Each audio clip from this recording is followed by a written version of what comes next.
যা দেখানো হয় এটা টোটালি ফেক, এবং কোনো কোনো ক্ষেত্রে তাদেরকে বাধ্য করে জালের মধ্যে ফেলে এই ইন্ডাস্ট্রির মধ্যে অনুপ্রবেশ করানো হয়, যেখানে ওদের কোনো ইচ্ছাও থাকে। একবার জড়িয়ে গেলে কোনো মেয়ে সেখান থেকে আর বের হতে পারে না। শুধু তাই নয়, যখন তাদের শরীর কাজ করে না তখন তাদেরকে উত্তেজক এমন কিছু পদার্থ দেওয়া হয়, এমন কিছু হাইপার ডোজ মেডিসিন দেওয়া হয়, যার ফলশ্রুতিতে তারা ব্যাক টু ব্যাক দেখা যায় যে অনেক লম্বা টাইম তারা নাকি সেক্স করতে পারে না। তো এগুলো তাদেরই কথা, এটাতে আসক্ত নয় এমন মানুষ খুঁজে পাওয়া দুষ্কর। বাংলাদেশের রিপোর্ট বলছে যে বাংলাদেশে এখনকার ইয়াং জেনারেশনের মধ্যে 92% পর্ন দেখে। কত পার্সেন্ট?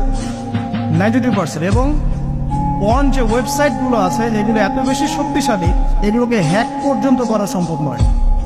2014 সালে বাংলাদেশের গভর্নমেন্ট যে ছিল আমি জানি না, আমি আসলে এদিকে পলিটিক্সের খবর খুব একটা রাখি না, তারা 244টা পর্ন সাইটকে বন্ধ করে দিয়েছে।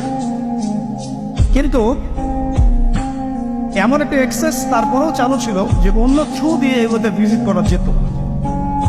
সবচেয়ে বেশি পর্ন সাইট যেগুলোতে ভিজিট করা হয় তার মধ্যে এই সাবকন্টিনেন্ট বা ভারতবর্ষ অন্যতম।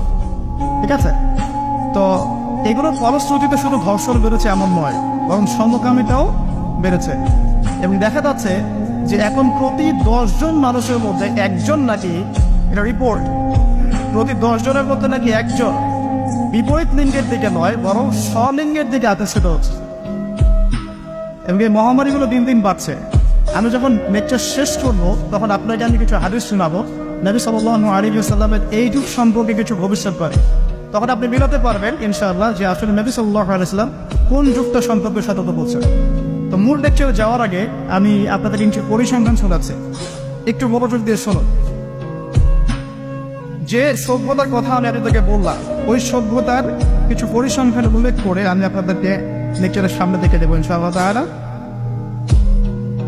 একটা রিপোর্ট বলছে, এটা দৈনিক জনকণ্ঠকে ছাপানো হয়েছিল, এটা ছাপানো হয়েছিল 16 অক্টোবর 2020-এ, যে তারা ওয়ার্ল্ডের টপ 10 যে কান্ট্রিজ ধর্ষণের দিক থেকে, নারী নির্যাতনের দিক থেকে এদের একটা তালিকা তৈরি করে।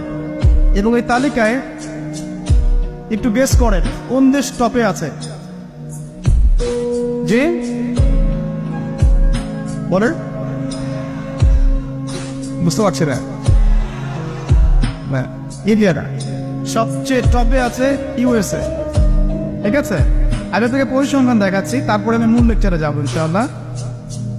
যে দেখা যাচ্ছে পুরো ইউরোপের, পুরো পশ্চিমা সভ্যতা ইউরোপের যারা হচ্ছে এখনকার মধ্যবিত্ত কান্ট্রিগুলোর, উন্নয়নশীল কান্ট্রিগুলোর রোল মডেল বলি আমরা, তাই না? আমরা তো সবখানে ইউরোপ বানাতে চাই। ইভেন আমাদের দেখা যায় অনেক ক্ষেত্রে মিডল ইস্টের, মধ্যপ্রাচ্যের কোনো কোনো কান্ট্রির লিডার বলছে যে আমরা এত সালের মধ্যে মধ্যপ্রাচ্যকে ইউরোপ বানিয়ে ফেলবো। ঠিক আছে, তো আমরা ইউরোপ বানাতে চাই। তো ইউরোপের দেখা যায় যে 15 বছরের কম, পুরো ইউরোপে 15 বছরের কম 33% মানুষ, 33% মেয়ে 15 বছরের আগেই কারো না কারো দ্বারা শারীরিক নির্যাতনের শিকার হয়েছে, যৌন নির্যাতনের শিকার হয়েছে। আচ্ছা, সামনে আসেন। আমাদের পার্শ্ববর্তী দেশ ভারতের কথা এসেছে এখানে, যে প্রতি 22 মিনিটে একটা করে মেয়ে ভারতের নির্যাতনের শিকার হয়, যৌন নির্যাতনের শিকার হয়। বাংলাদেশের সংখ্যাটা কত এটা আপনারা বের করবেন, আমি পরে দেখছি। শীর্ষ 10-এর তালিকায় প্রথমে আছে আমেরিকা, যেখানে বলা হচ্ছে যে 99% পুরুষ, 99% পুরুষ এরা উন্মুক্ত যৌন বিষয়গুলোতে আগ্রহী। ঠিক আছে, 1% পুরুষ চাচ্ছে যে ফ্যামিলি হোক, নর্মাল আমি ইসলামিক যেটা চিন্তা করি যে ফ্যামিলি হোক, বিয়ে শাদী হোক, তারপরে বাচ্চা কাচ্চা হবে, এটা তারা 1% মানুষ চায়। ফ্রি সেক্সুয়াল যে রেভলিউশন, এটাতে 99% পুরুষ বিশ্বাস করে। তারপরে আসেন, তারা বলছেন যে এখানে আমেরিকাতে প্রতি 6 জন মেয়ের মধ্যে একজন ধর্ষণের শিকার হয়, প্রতি 6 জন মেয়ের মধ্যে একজন ধর্ষণের শিকার হন। এবং যে পরিসংখ্যানগুলো করা হয়েছে এটা মাত্র 16% কেসের ভিত্তিতে, বাকিরা কেসই করেন। যারা কেস করেছে, এই কাগজপত্র আছে, এর মধ্যে দেখা যায় প্রতি 6 জনের একজন ধর্ষণের শিকার হয়। তো এরপরে দ্বিতীয় নাম্বার তালিকায় আনা হয়েছে সাউথ আফ্রিকার, দক্ষিণ আফ্রিকা। এটাকে বলা হয় ধর্ষণের রাজধানী। কি বলা হয়? ধর্ষণের রাজধানী। এখানে দেখা যায় যে শুধু 2012 সালেই, অনলি 2012 সালেই 65,000 ধর্ষণের ঘটনা রয়েছে। আমি পরে আপনাকে হাদিসগুলো বলবো, আপনি আগে পরিসংখ্যানটা কথা থাকে।